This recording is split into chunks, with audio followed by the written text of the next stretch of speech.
Boa noite, caros irmãos. Boa noite. O nosso tema, que o Maurício anunciou, o Sincero Evangelizador, ele é, na verdade, um tema que foi retirado de um livro de Emmanuel, Psicografia de Chico Xavier, cujo título é O Consolador. E aí, esse tema central está na questão 237, que a gente vai ler daqui a um pouquinho. Mas, refletindo apenas pelo tema e sim pelo título, ele já é interessante, né? O sincero evangelizador. Daí a gente pode talvez perguntar: qual seria então o requisito para nós sermos sinceramente um evangelizador? Quando nós falamos dessa palavra, naturalmente nós estamos nos referindo ao Evangelho de Jesus. E nem sempre fica muito claro para nós a importância do Evangelho dentro da doutrina espírita. É uma questão até engraçada, porque existem irmãos no movimento espírita que criticam o aspecto religioso da doutrina espírita. Na visão deles, é como se fosse uma espécie de igrejismo, contaminando a pureza da doutrina espírita. Então, existem até certas organizações instituídas dentro do movimento espírita que batalham para que não haja nenhum tipo de resquício de religião dentro da doutrina espírita. Então, por isso a pertinência do tema, né? Talvez para todos nós que estamos aqui hoje, nesta noite, é mais do que óbvio a importância do Evangelho, mas precisamos lembrar daqueles outros irmãos que talvez ainda não compreenderam a grandeza do Cristo e como isso deve afetar as nossas vidas. Então, como tema para a abertura, eu trouxe um pequeno trecho da introdução da terceira obra que Kardec escreveu, intitulada O Evangelho segundo o Espiritismo. O que por si só é uma coisa interessante para esses irmãos refletirem. Se a doutrina espírita não há de ter um caráter também religioso, por que o codificador dedicou-se a elaborar uma obra inteira baseada no Evangelho de Jesus? Mas, então, na introdução, um pouco mais para frente, Kardec coloca o seguinte, comentando a grandeza do Evangelho de Jesus. Ele diz: diante desse código divino, a própria incredulidade se curva. É terreno onde todos os cultos podem reunir-se, estandarte sobre o qual podem todos colocar-se, quaisquer que sejam suas crenças, porquanto jamais ele constituiu matéria das disputas religiosas, que sempre e por toda parte se originaram das questões dogmáticas. Aqui Kardec, ele está falando do aspecto moral do Evangelho de Jesus, que é nesse aspecto que todo o livro Evangelho segundo o Espiritismo se baseia. Então, tirando a questão mística, dogmática, falando do aspecto moral do ensino de Jesus, é nesse sentido que ele fala que todas as crenças da nossa humanidade encontrarão sobre esses princípios morais a árvore frondosa para abrigar-se e nutrir-se. Aliás, com relação às questões dogmáticas, se o discutissem, nele teriam as seitas encontrado sua própria condenação, visto que, na maioria, elas se agarram mais à parte mística do que à parte moral, que exige de cada um a reforma de si mesmo. Vou voltar aqui nessa parte. Para os homens, em particular, constitui aquele código uma regra de proceder, que abrange todas as circunstâncias da vida privada e da vida pública, o princípio básico de todas as relações sociais que se fundam na mais rigorosa justiça. E é, finalmente e acima de tudo, o roteiro infalível para a felicidade vindoura, o levantamento de uma ponta do véu que nos oculta a vida futura. Então, assim Kardec se referiu ao aspecto moral do Evangelho de Jesus. Então, observe que interessante quando ele fala que essas seitas ou essas correntes religiosas do cristianismo que se embatem, que divergem entre si dos seus preceitos, se apegam muito mais à questão mística para construir os seus edifícios de dogmas sectários. Porque se elas se apegassem ao aspecto moral, não haveria equívoco sobre o que Jesus quis ensinar. Por que então que esses movimentos religiosos se apegam tanto à questão mística? Justamente porque o mágico encanta o homem. O mágico parte de um pressuposto aonde, através de uma intervenção divina, ou seja, de uma força alheia à minha vontade, à minha ação, eu estarei salvo. Eu terei um ingresso garantido num paraíso vindouro. Diferente da proposta de Jesus, que é exatamente a questão da parte moral. E por que as religiões se afastam disso? A explicação, Kardec deixou bem claro, porque essa parte moral exige de cada um a reforma de si mesmo. Então não existe misticismo que nos dispense do esforço de trabalhar pela nossa transformação. Mas isso é algo enfadonho para a maioria das pessoas. É mais prazeroso dar asas ao pensamento místico, achar que por uma simples declaração de fé eu já estou salvo, sem precisar mudar a pessoa que eu sou. Por isso a questão moral do Evangelho é tão importante. E por isso que é tão difícil, voltando ao título da nossa palestra, ser verdadeiramente um sincero evangelizador. Isso requer de nós essa transformação. E ela é tão importante que ela atinge a cada um de nós, em todos os aspectos do trabalho que nós realizemos na doutrina espírita. Para dar uma ideia da dimensão, nesse livro de Emmanuel, o Consolador, mais à frente da questão que deu o título ao assunto da noite, tem uma pergunta bem interessante, questão 387. É perguntado para Emmanuel o seguinte: qual a maior necessidade do médium? É uma pergunta bastante relevante. Não sei, talvez alguém aqui da audiência seja um médium, trabalhe numa casa, sabe que exercer o mediunato, esse mandato mediúnico, exige de nós uma série de esforços e de preparações que é muito maior do que aquela imagem de um certo glamour, porque o médium, ele parece ser alguém especial, já que ele consegue ter contato com os espíritos, quase como se ele tivesse uma certa aura de missionário. Mas se nós conversarmos, em particular com qualquer médium, veremos que não existe glamour nenhum, pelo contrário. É uma alta carga de comprometimento, sacrifício e abnegação para sermos verdadeiramente obreiros do Cristo na seara da mediunidade. Por isso essa pergunta é importante. Qual a maior necessidade do médium? Emmanuel, que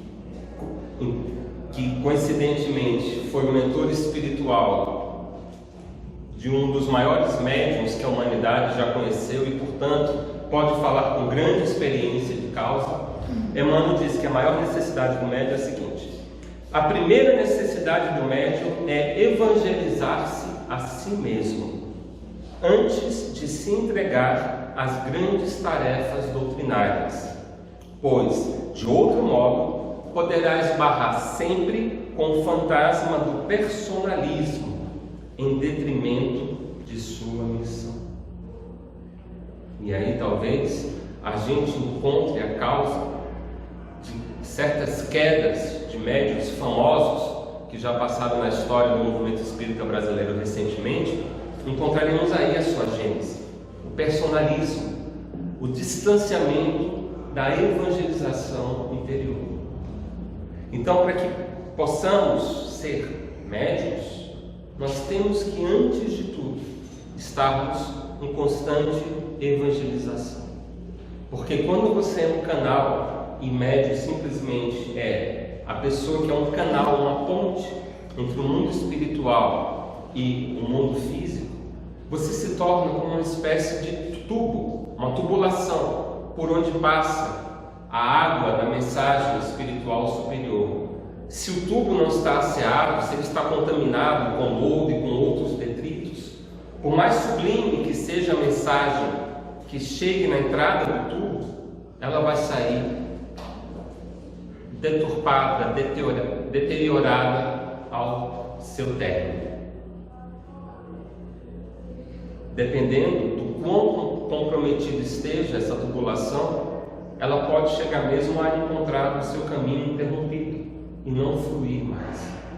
Então, por isso a questão da evangelização é tão importante. Esse é um exercício não só para o médium, é claro, mas para todos nós. Agora, a doutrina espírita, nesse sentido, ela tem uma característica interessante, que ela pode, ao mesmo tempo, ser uma característica que nos auxilia no nosso progresso espiritual, mas também pode ser um grande obstáculo, nos impedindo de avançar. É o seguinte: a doutrina espírita, diferente de outras doutrinas religiosas, ela exige do seu estudante, do seu interessado em professar aquela doutrina, um nível de estudo, de aprendizagem, de leitura. Não basta apenas vir nas palestras públicas. Se alguém quer realmente entender a doutrina espírita, é necessário estudar a doutrina espírita.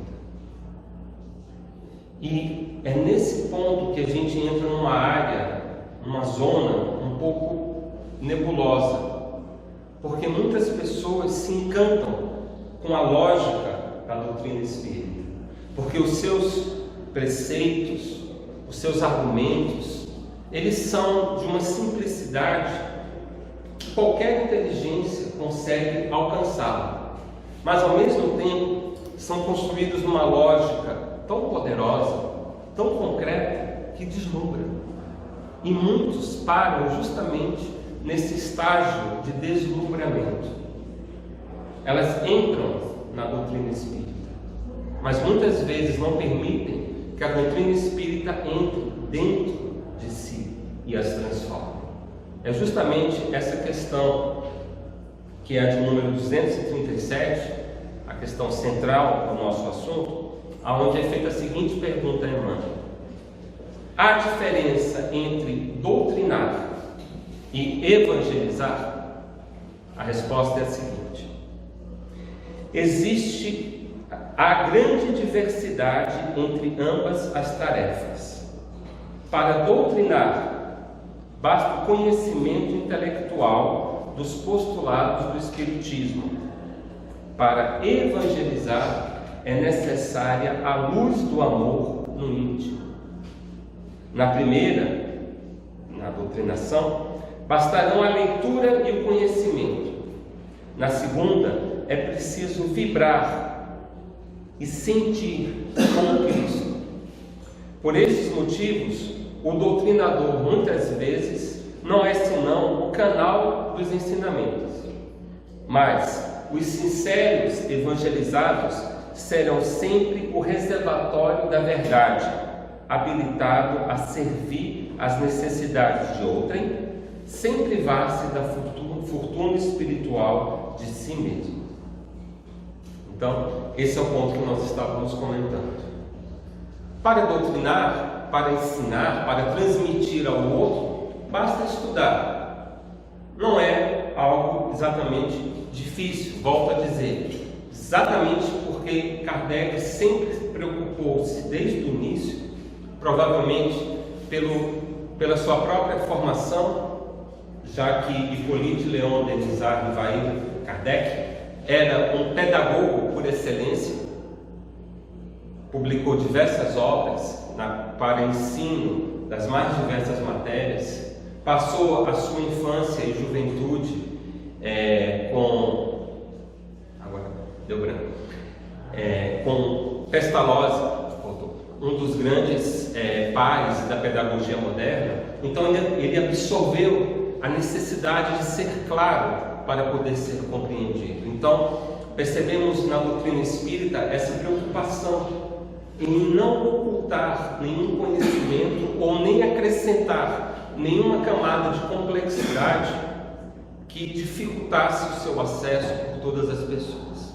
Então, como já comentei, a doutrina espírita é clara, é concisa, é direta, apela à lógica, à razão, ao bom senso, nos convida a questionar para termos segurança daquilo que acreditamos.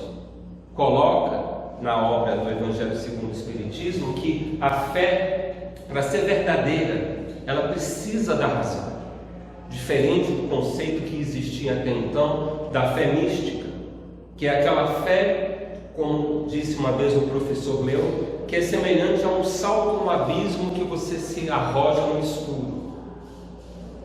A fé espírita é diferente. Ela exige que esteja embasada na razão, porque diante dos momentos de maior provação, quando o aguilhão da dor nos alcançar com maior força, teremos a segurança da razão para não sucumbir. Cremos porque compreendemos, não porque nos foi dito que deveríamos crer. Esse é um dos pilares que sustenta a fé verdadeira. Então, para que estas questões existam dentro de nós, não basta simplesmente ler as obras de Kardec, não basta apenas ler as obras auxiliares de André Luiz, de Emmanuel, de Joana de Ângeles e tantos outros grandes missionários do mundo espiritual. Mas principalmente isso tem que ser capaz de tocar o nosso coração.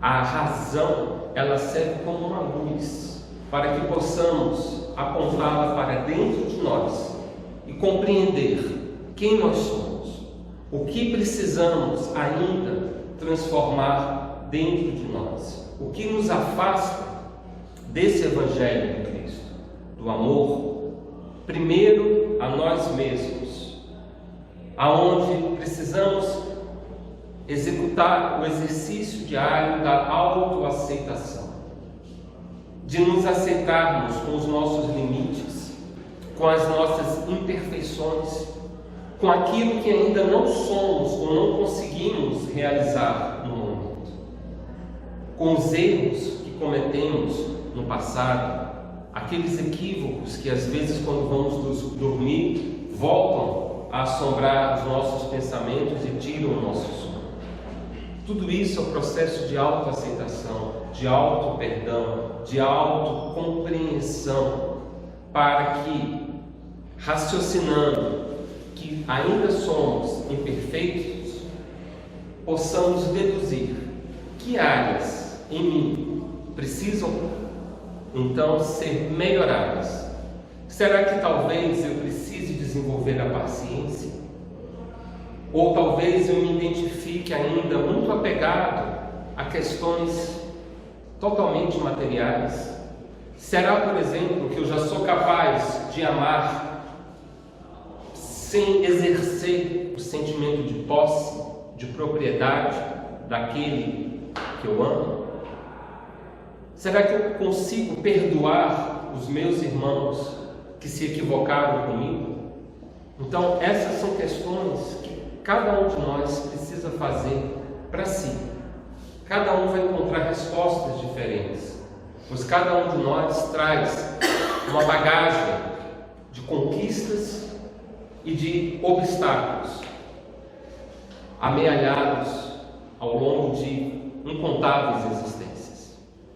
Então, quando começamos a aprender a nos amar, nesse sentido de nos aceitarmos, passamos também a enxergar o outro com um sentimento de empatia, ou seja, vendo naquela pessoa que está ao nosso lado, não um adversário, um opositor ou alguém que nos persegue, mas, assim como nós, um irmão em processo de caminhada, que que também traz os seus desafios, as suas dificuldades e naturalmente as suas qualidades. E aí começamos a compreender que, assim como carecemos de sermos aceitos como somos, o nosso irmão também carece de ser aceito por nós, nos seus defeitos e nas suas qualidades. Então começa a ficar mais fácil a amar o próximo. E a partir daí vamos percebendo a grandeza do nosso Criador, e amar a Deus torna-se cada dia menos um exercício de metafísica, ou seja, deixa de ser um sentimento abstrato, quase inalcançável às nossas capacidades, para se tornando algo concreto. O amor a Deus passa a ser gradativamente algo patente no nosso dia a dia. Observamos na delicadeza de uma flor, no choro de um recém-nascido, na capacidade de ver, de andar, de agir, e passamos a encontrar em tudo motivos para louvar o nosso Criador. Então vamos nos integrando cada vez mais no universo. Então esse é o processo de evangelização. E nós temos um ponto fundamental nesse processo, que é justamente a questão desse estudo. É por isso que nós temos no Evangelho segundo o Espiritismo, lá no capítulo 6, o Cristo Consolador, um item 5, escrito pelo Espírito de Verdade, aonde ele termina dizendo aquele mandamento clássico dentro da doutrina espírita, que é: espíritas, amai-vos, eis o primeiro ensinamento, instruí-vos, eis o segundo. Todas as verdades são encontradas no cristianismo. Os erros que nele criaram raiz são de origem humana. Eis que além do túmulo em que acreditáveis o nada, vozes vêm clamar-vos: irmãos, nada perece. Jesus Cristo é o vencedor do mal. Sede os vencedores da impiedade. Então esse é o convite que os missionários do Cristo fazem à nossa humanidade atual, que aprendemos através da instrução a amar cada vez mais, a sairmos do nosso universo acanhado para enxergarmos o que existe de mais além. É um exercício diário, é um exercício que exige de nós uma mudança de como enxergamos os principais valores da vida. A nossa sociedade hoje encontra-se muito confundida nos seus valores essenciais. Impulsionada pelo grande avanço da tecnologia, nós acabamos muitas vezes nos deixando levar pela superficialidade do existir. Com as redes sociais, que hoje estão acessíveis a praticamente qualquer pessoa, independente da classe social, acabamos por exercitar de forma não saudável o exercício da vaidade. Estamos nos transformando em uma sociedade de exibicionistas, onde trocamos o prazer de viver pelo prazer de ser vistos enquanto vivemos, segundo as palavras do Padre Fábio de Mello. Então é muito mais gratificante nessa nossa conceituação atual doentia postar uma foto da praia onde eu me encontro, do que de fato viver a experiência de estar no mar, numa área livre de poluição, seja sonora, do ar, aquele momento com a família, aonde eu poderia me dedicar ao lazer com as crianças, construindo um castelo na areia ou brincando à beira do mar.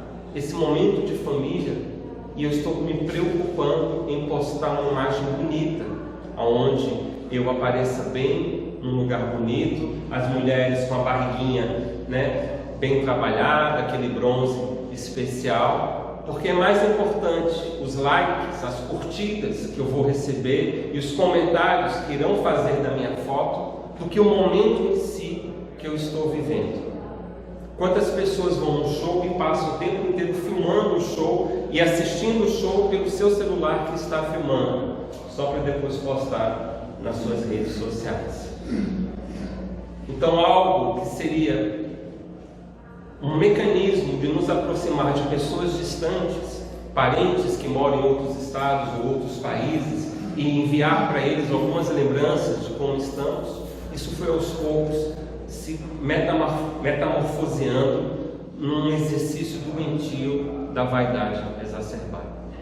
Então, são momentos que vale a pena nós pararmos um pouco e pensar: quem eu sou? Qual é a minha proposta nessa existência? Não é ganhar 200 likes numa foto. O meu propósito é me tornar melhor. É me tornar, segundo o mandamento de Jesus, perfeito. Sedes perfeitos, como perfeito é o vosso Pai. Naturalmente, Jesus não estava falando da perfeição absoluta de Deus, porque essa é inalcançável para a humanidade, mas a perfeição relativa, que está destinada a cada um de nós.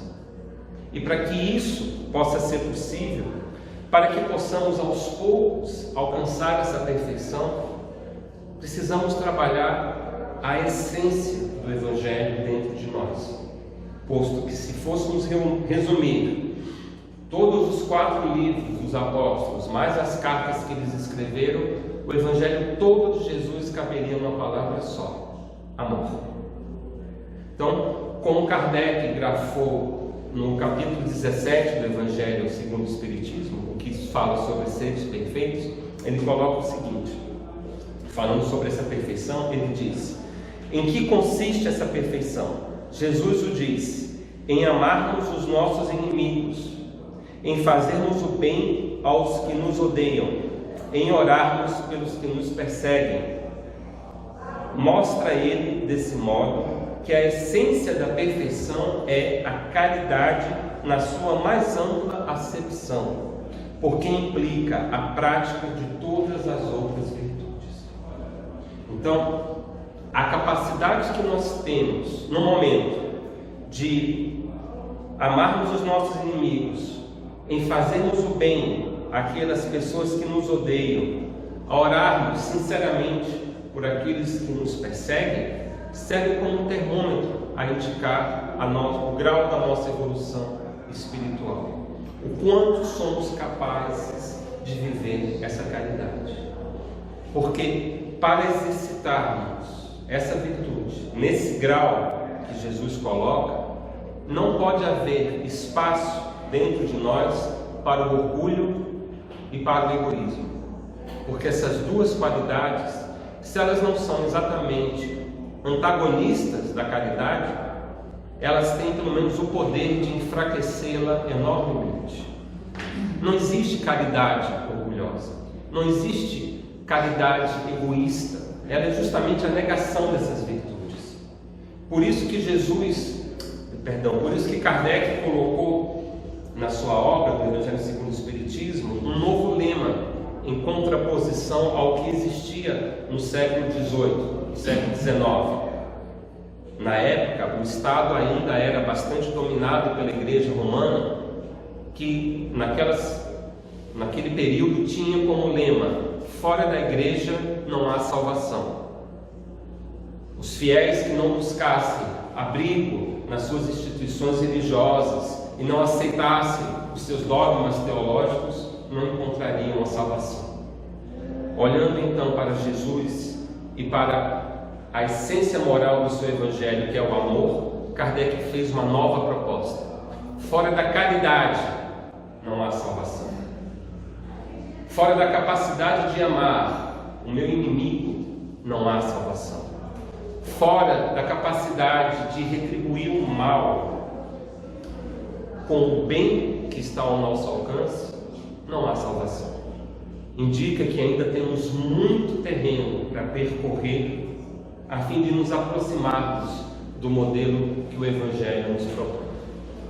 Então, essas são as principais características que tornam alguém um sincero evangelizador. porque é aquela pessoa que, antes de tudo, está olhando para si, se perguntando: o que eu posso fazer de melhor? Pegando gancho nesse capítulo ainda do Evangelho segundo o Espiritismo, mais para frente, no capítulo 17, item 3, Kardec fala sobre o homem de bem, onde ele discorre sobre várias virtudes que são a base para estruturarmos como homens e mulheres de bem.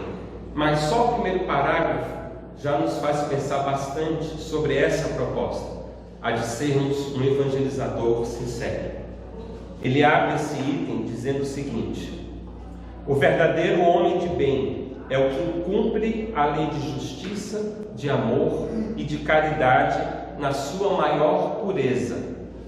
Se ele interroga a consciência sobre os seus próprios atos, a si mesmo perguntará se violou essa lei, se não praticou o mal, se fez todo o bem que podia, se desprezou voluntariamente alguma ocasião de ser útil, se ninguém tem qualquer queixa dele, enfim, se fez a outrem tudo o que desejara lhe fizesse. Só esse parágrafo já é uma síntese do Evangelho de Jesus. Um exercício para realizarmos diariamente, para nos tornarmos atletas do Cristo. Temos que nos treinar a nos aproximar do seu modelo, visto que Jesus é o modelo moral que Deus ofereceu à nossa humanidade. Podemos alcançar o seu patamar, mas temos que nos exercitar moralmente nessas questões, indagando diariamente como estamos nessa proposta de justiça, de amor e de caridade. Qual é a pureza dessas virtudes na nossa vida? Quanto de bem eu consegui fazer que eu poderia? E quantas vezes eu simplesmente virei o rosto e mudei o meu caminhar porque aquela questão de sofrimento não era meu problema. Problema do Estado, problema do outro. Nós achamos muitas vezes que a virtude oposta ao amor é o ódio, mas na prática, em muitas situações, a virtude oposta ao amor é a indiferença. É o não me importar com o sofrimento alheio, pois isso nos endurece, tira a nossa capacidade de empatia, esfria o nosso coração e, portanto, nos afasta de Deus, pois que nos desvia do caminho primordial. Então, caros irmãos, gostaria de fazer o encerramento das nossas considerações sobre o tema, lendo os últimos 2 parágrafos de uma mensagem que o espírito do Dr. Bezerra de Menezes grafou no livro O Espírito de Verdade.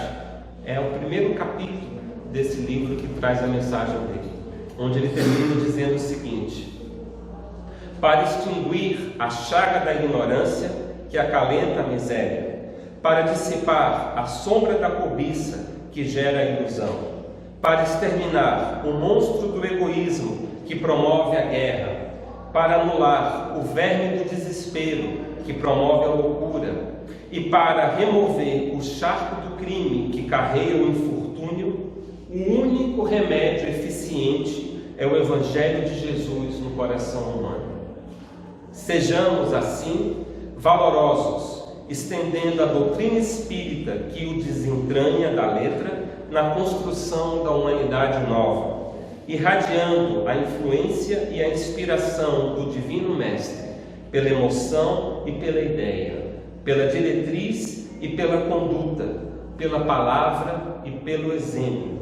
E, parafraseando o conceito inovidável de Allan Kardec em torno da caridade, proclamemos aos problemas do mundo: fora do Cristo não há solução. Que Jesus esteja conosco e inspire os nossos corações e as nossas mentes nesta noite e todos os dias. Que assim seja.